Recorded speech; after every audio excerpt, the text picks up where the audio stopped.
যুগান্ত জনপদে লাখ লাখ মানুষের হাহাকার। আগ্রাসী বন্যায় লঞ্চভঞ্জ, নোয়াখালী, ফেনী, কুমিল্লা, চট্টগ্রাম সহ দক্ষিণ পূর্বের 11 জেলা। নতুন নতুন এলাকা প্লাবিত। পানিবন্দী হয়ে দুর্বিষহ জীবনযাপন চলছে, বেঁচে থাকার লড়াই। বাড়ছে মৃত্যু।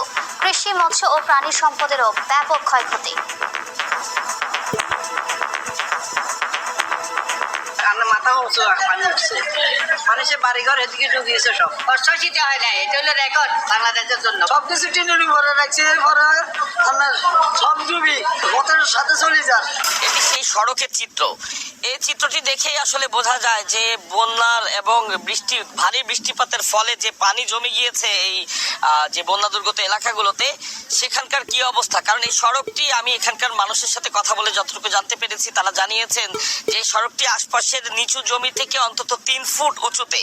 তো সেই 3 ফুট উঁচু সড়কটিতে যদি পানি জমে থাকে, সেক্ষেত্রে নিচের যে জমিগুলো আছে এবং নিচে যে বাসভবন বা অন্যান্য দোকানপাট আছে, সেগুলোর অবস্থা সহজেই অনুমেয়। আমি ভেঙেই বলতে চাই যে অনেক অনেক জায়গা আমাদেরকে বলেছে এবং আমরা দেখেছি যে গলা সমান পানি। এটি সেই নোয়াখালীর বেগমগঞ্জের কথা বলছি। এবং মূল যে সীমান্ত, অর্থাৎ ভারত বাংলাদেশ সীমান্তর কাছাকাছি যে এলাকাগুলো রয়েছে, যেহেতু ত্রিপুরা রাজ্য থেকে যে উজানের ঢল, সে ঢলের কারণেই বেশি পানি জমেছে বন্যা দুর্গত এলাকাগুলোতে। তো সে জায়গাগুলোতে আসলে পানির পরিমাণ আরো অনেক বেশি। আমরা গতকালকে দিনভর ফেনীর বেশ কিছু জায়গায় গিয়েছি এবং আমরা দেখেছি যে সেখানে অবর্ণনীয় দুর্ভোগে পড়েছেন বন্যা দুর্গত এলাকার যে মানুষ রয়েছেন তারা। আমরা অনেক জায়গায় দেখেছি যে একতলা ভবনের পুরো একতলাই আসলে পানির নিচে, অনেকে ছাদে আশ্রয় নিয়েছেন। এবং যে সকল টিনের ঘর রয়েছে, সে সকল টিনের ঘরে তো আর ছাদে আশ্রয় নেওয়ার সুযোগ নেই। তারা আশপাশের যে আশ্রয় কেন্দ্রগুলো রয়েছে, সে আশ্রয় কেন্দ্রে গিয়েছেন এবং সেই আশ্রয় কেন্দ্রগুলোতে আমরা খোঁজ নিয়েছি। তারা বলেছেন যে বিশুদ্ধ পানি এবং তাদের শুকনো খাবারের প্রচন্ড সংকট রয়েছে।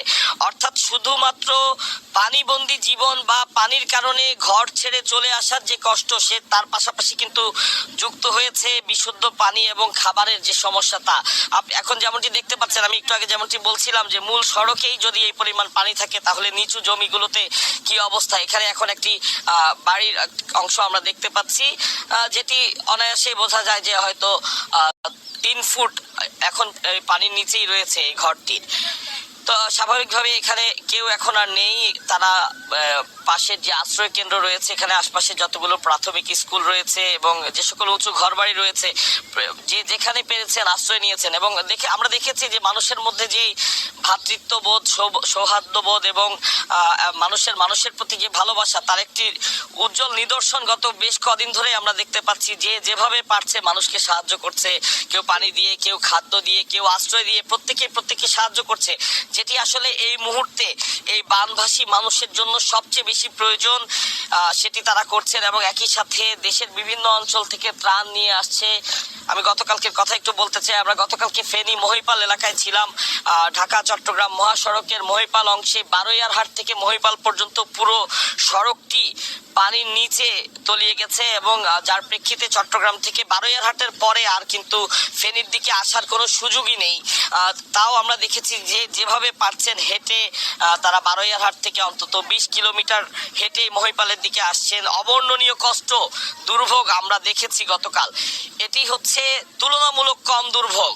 যে অংশটির কথা আমি বলছি, এর চেয়ে বেশি দুর্ভোগ পোহাচ্ছে যারা ফেনী 6টি উপজেলা, বিশেষ করে ছাগলনাইয়া এবং ওইদিকের আশপাশের যে সকল মানুষ রয়েছেন, যারা সীমান্তবর্তী কাছাকাছি এলাকার মানুষ, তাদের এখানে পানি অনেক বেশি পরিমাণে উঠেছে।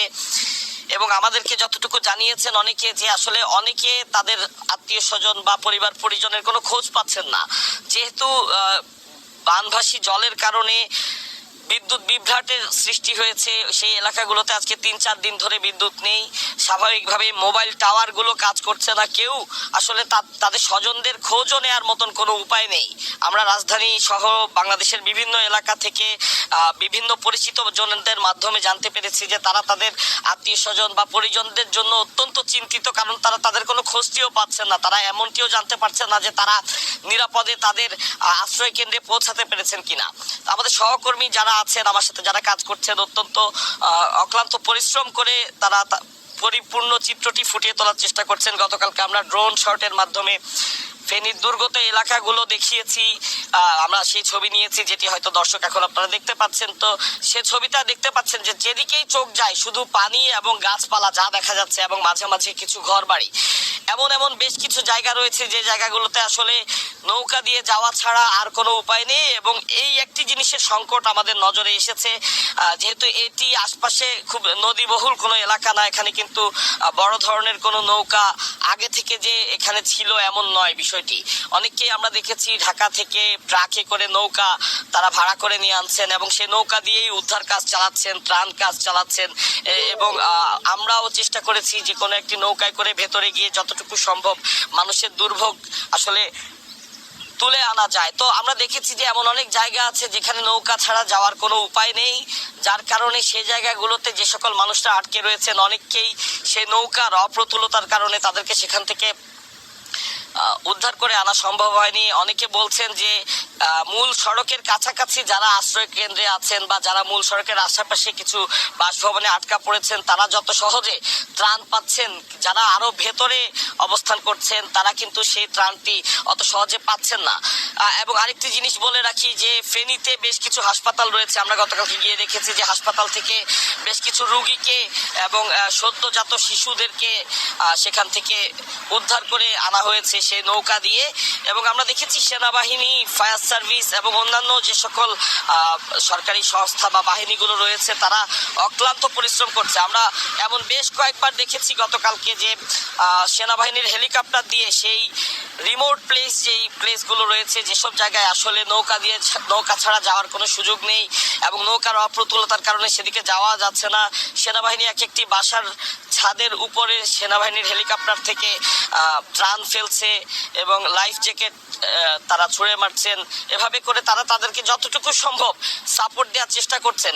অর্থাৎ একটি জিনিস যদি যারা ত্রাণ কাজ চালাচ্ছেন তাদেরকে যদি উদ্দেশ্য বলতে চাই যে বানভাসী মানুষগুলো যে পরিমাণ দুর্ভোগ পোহাচ্ছে তাদের সাহায্য করতে হলে অন্যতম যে জিনিসটি প্রয়োজন সেটি হচ্ছে নৌকা তারা সাথে করে নিয়ে এসে সে নৌকায় করে গ্রামাঞ্চলে যে রিমোট এরিয়াগুলো রয়েছে যেখানে এই দুর্গতরা রয়েছেন যাদের কাছে আসলে পৌঁছানো যাচ্ছে না, তো যত বেশি সংখ্যক নৌকা যদি তারা নিয়ে আনেন সেক্ষেত্রে তারা কিন্তু তাদের কাছ পর্যন্ত পৌঁছাতে পারবেন। এছাড়া আরেকটু যদি বলি যে গতকালকে আমি যেমনটি বলছিলাম যে ফেনীর আশপাশে প্রচুর জায়গা আমরা দেখেছি, একটি জায়গাও কিন্তু পানি শূন্য এমনটি আমরা দেখিনি।